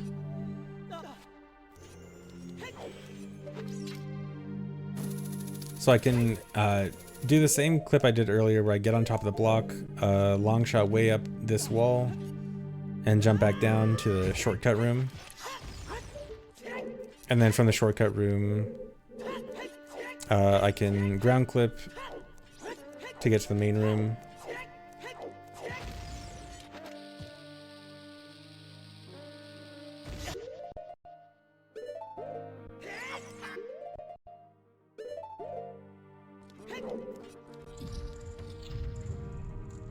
So the room I want to go to is, it's actually this room, but I need a different entrance in this room. I specifically need to enter this room from this door. But when I go in this room, the door closes, so I have to do this room. So this room is going to look a bit weird. So I'm going to push this light statue in the opposite direction you typically see people push this light statue. There's a good reason for this. Keep that in the back of your mind. The good thing about this is that it does skip one of the sun cutscenes, because these two cutscenes happen at essentially the same time, or like without an extra push.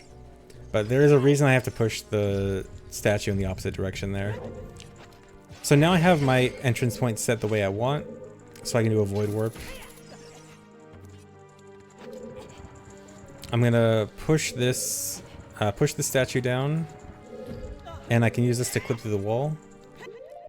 And then from here, I can put on hover boots and use this to get to the crawl space, not too far below. And use the crawl space again for a void warp. So this time I'm gonna warp back to Fire Temple, right as I use Feroz Wind, or right as I void. And so the room that's loaded right now is the boulder room, which is pretty high up, but it puts me in the big lava room, like the first room to the right of the entrance. And so I have a long way up to go. So I can do a ground clip through this piece of the wall here.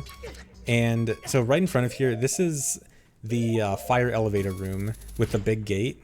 And there's just a tiny patch of this out of bounds floor where there's no ceiling directly above. And I can use the lava there to get a hookshot jump. And that'll hookshot jump me all the way to the, this is the like green room where you would do the block skip. And that has the shortcut with the Goron in the cage. I climb up here, finally hit the load trigger to properly load a room. And then I can go backwards to load this room properly and then get the key. And now I've successfully loaded mid-Fire Temple without any key doors.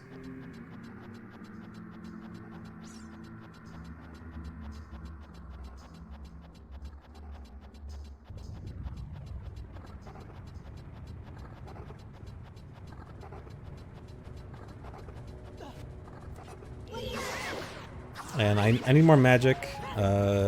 Still need some Feroz Wind uses. Although, I think that's the last Void Warp.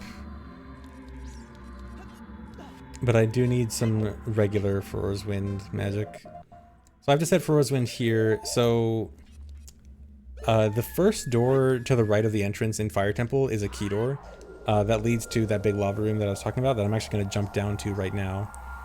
So, conveniently, I initially thought I was going to have to void warp past that key door, but I can actually just go in this room and fall down all the way.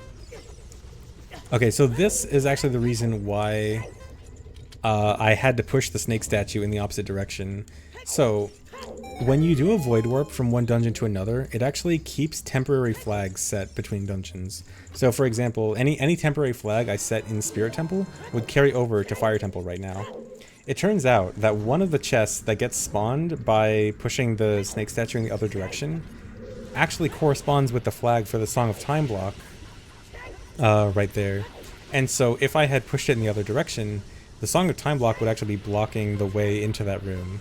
Now, I have Song of Time, so it wouldn't be that big of a deal, but it's just faster. So, yeah, that's the reason I had to push the statue the other way, is to avoid the Song of Time block blocking me.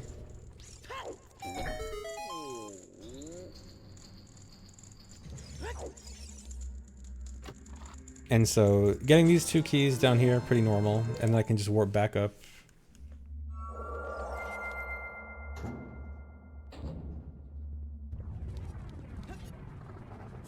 And then this room has the last 3 keys all pretty close to each other.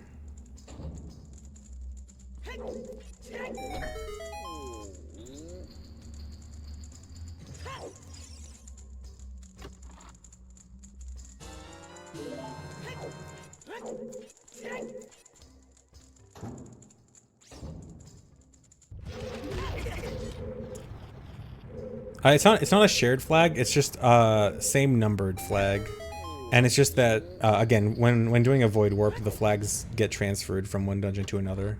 So they just happen to have the same number between that Song of Time block flag and a spirit chest flag.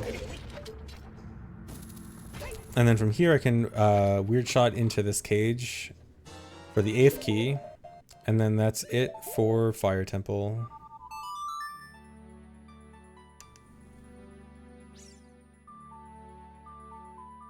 And so all that's left is Ganon's castle.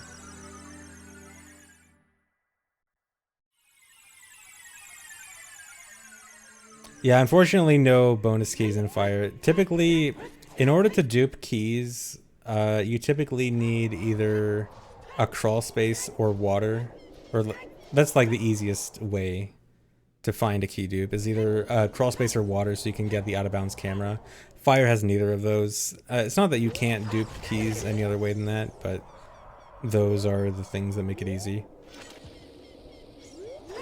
Okay, so in Ganon's castle, there was a thing discovered recently where you can actually, for a long time it was thought that you could not cross this gap with a Hess and you had to hover, but it turns out it actually is possible, but very precise. So that's why I actually had to do a setup for this Hess, because I could not get it just trying to go for it. But yeah, you can just barely Hess, side hop at the end, and jump slash up to the ledge for Ganon's castle. Yeah, or also cram spaces, but those are also, yeah, very hard to come by. Especially when you need them to be near chests, and those chests also need to have enemies nearby them, so all the conditions that you need for a key dupe are it's kind of tough to get all the conditions to line up the right way. Oh yeah, so I did a Hess to clip through the light block there. So getting that key is pretty standard, and I need to do another triple bomb push entrance point glitch when exiting here. And when I do this here, I actually need to have the door close so that I can void out here, and voiding is going to put me barely still out of bounds. Like, I'm super close to falling out of bounds right now, but I need to stay not within bounds so I can start a hover. So the reason I had to void out first is because if I go to this next room first, there's a key I have to get by playing Lullaby, but the key chest would not spawn in that state. So I had to reload the room in order for the key chest to properly spawn. So I have to make sure that the respawn point still puts me out of bounds, just barely. Then I can hover over the room. And this is a very special case where these 2 rooms are actually the same room connected by a door that doesn't actually change rooms. There's very few of these in the game, but it's very convenient that this is one of them. So this room and the previous room are just loaded at the same time. They are just the same room. And then I can weird shot back out and get out of here. So that is the final small key. There is only one thing left to do. So now I just need to do the final boss key.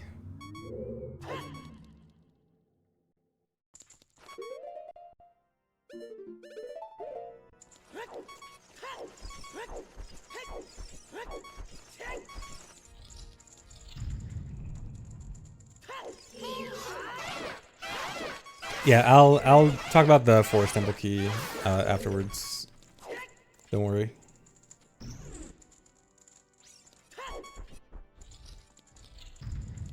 Yeah, so I'll talk about some technicalities and some things people have been asking about after the run.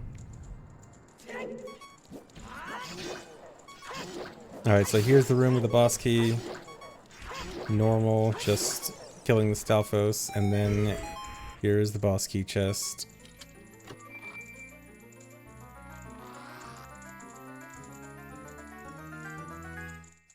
And that's it. Yeah, so I just end here.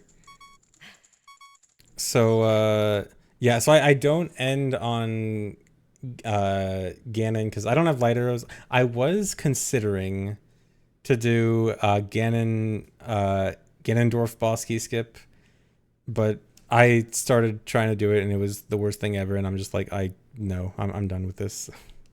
And then I would have just like been in Ganondorf's room without being able to beat him anyway. Okay, so I have a few technicalities to talk about. I actually put it at the end of the video. Oh, the thing is blocking it. Hold on. Okay, let's talk about technicalities and but what about this and well actually stuff. Okay, so I mentioned earlier you can get 37 water temple keys instead of 36 if you allow opening key doors, but I just thought it'd be much more interesting if I didn't open key doors. Water temple becomes much more interesting. It'd be kind of lame. And I mentioned also the coffin key and bomb of the well can be duped infinitely, but again, infinite key dupes. If I did infinite key dupes, then I would just ignore the other two keys in bomb of the well, which could be duped on their own. Essaying, yeah. This is to prevent essaying because I know people are gonna talk about these things. Okay, so the chess game. So the chess game does not have permanent keys, but if you really want to get technical, they reset when you re-enter the chess game, not when you leave the chess game. So technically, if you start the chess game, get a key, leave, you still keep that key until you go back in, although there's no way to check it. So if you really want to argue about it, then sure, I could go get a chess game key. It wouldn't be interesting though, except possibly on 1.0. On 1.0, you can do a version-specific method of Ocarina items and Sunsong to reset the room. Or yeah, you can reset the area and get more keys. And that is an infinite key dupe, but it would be so stupid. I'm not doing that. And again, yeah, infinite key dupes I just didn't think were going to be interesting for this. And again, yeah, infinite is not truly infinite. It only goes up to 127. If you go over 127, it goes negative. You can do it with on 1.2 is sold out on C and ESSY. Oh, that's cool. Okay. Yeah, that makes sense. But yeah, so infinite. So I didn't want to do infinite keys because it would discourage other keys. So, and then also Deku, DC, and Jabu do have boss keys. You can RBA the boss keys by RBAing Prescription, Eyeball Frog, and Eye Drops, respectively. I didn't think they should count because they don't really exist. I mean, if you really wanted to, you could really argue that, oh, I RBA'd Water Temple keys, so I should RBA boss keys or whatever. But then you'd argue that I should RBA Ice Arrows for Water Boss Key, which would also be kind of dumb because Water Boss Key is really interesting the way I did it. But yeah, so if you want to count all of those things, if you really want to be technical about it, you can get one more key in Water, 122 more keys in Bomb of the Well, and 127 more keys in Chess Game, and the 3 Child Dungeon keys.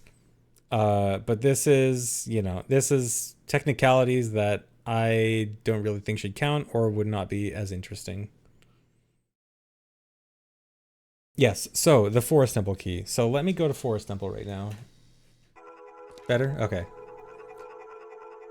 Okay, yeah, so this chest exists in both rooms normally. Someone said, like, is it like the Welch or the Owl in West Clocktown and South Clocktown in Majora's Mask? Not quite, because it is the real chest in both. Like, it has the same flag.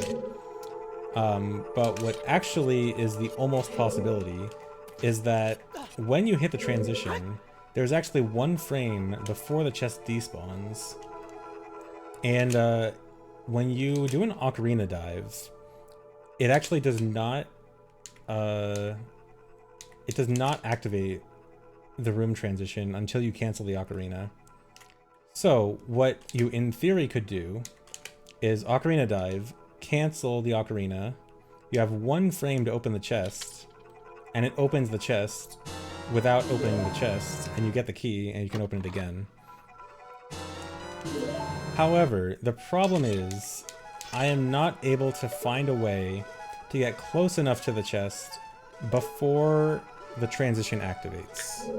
So this isn't confirmed yet. This is a possible key dupe, but not confirmed. But the closest I can do is doing a regular ocarina dive here. And then you can turn in 1 frame. I turned the wrong direction. You are able to turn in 1 frame. If I was closer on this frame, I'd be able to do it, but I couldn't do it. Yeah, in MM, this would be so trivial. I was thinking that exact same thing when looking into this. I was like, dude, in MM, I wouldn't even have to think about this. But yeah, so I'm not sure. My first thought was like a bomb push, but it seems like bomb push actually activates 1 frame later. Or at least if the bomb push was to happen here. Like maybe if you could bomb push before you ocarina dive, but I don't really know how that would work either. No, you can't hover out further because you can only do an ocarina dive very close to a ledge. And I would have to be far enough away from the ledge. In order to like be within range to open the chest, I have to be farther away from the ledge. So yeah, I'm not sure. I wasn't able to get bomb push to work, but I can't rule it out completely. But that's like the best idea I can think of.